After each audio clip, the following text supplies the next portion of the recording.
لە نێو بازاڕێکی قەرەباڵغی شاری سلەیمانیدا کە دایان عەرەبانە و دەستگێڕ و فرۆشیارانی سەرجادەی لێیە، ژنێک بە تەنها لە ناو سەدان کاسبکاری پیاودا خواردنێکی کوردەواری لەسەر عەرەبانەیەک دروست دەکات و پێشکەش بە هاوڵاتیانی دەکات. کارش جنا هەرتەم daha baş, daha temiz, daha pake. Yani karıcına ne vay karızelama o peyane.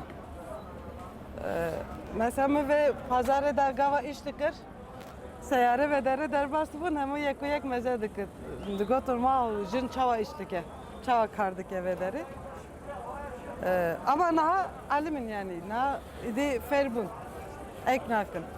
Yani demek ki jinji dikare karbike. تووبا ئەو خانمەیە کە خەڵکی شاری ئورفەیە لە تورکیا ماوەیە کە هاتوونەتە شاری سلەیمانی و لەگەڵ مێردەکەیدا لە خواردنگەیەک کار دەکەن و تووبا لە ناوەڕاستی شەقامەکە لەو بەر خواردنگەکەوە عەرەبانەیەکی بچووکی داناوە و کەلانە دروست دەکات کە خواردنێکی کۆنی کوردەواریە. Em jinin em dikarin mesela xwardinê xweş çêkin. Yekemîn jin bi çê tê naskirin, bi nanê, bi kelanê, bi tiştê wiha tê naskirin. Bo wî jî me riya çêkir. Baş e jî yani. سەرەڕایبوونی چەندین جێشخانە و خواردنگەی دیکە و خواردنی تری کوردەواری لەو شەقامەدا بەڵام ڕۆژانە تووبا کڕیاری تایبەتی خۆی هەیە. تووباخان دەستی خۆش بێ وەڵام کەلانەکەی زۆر بەتامە. Ev balkêş e. Ez balkêşiya wî jî dibînim mesela. Tên hezm lê dikin, dixwin, hes dikin. Hin jin heyetin me hemîz dikin, dibêjin hem dest xweş be pir îşekî ciwan e. Yani bo wî jî xelkê Silêmaniyê pir baş dibîne. Ez jî mesela ek dibim, bi vî kêfxweş dibim.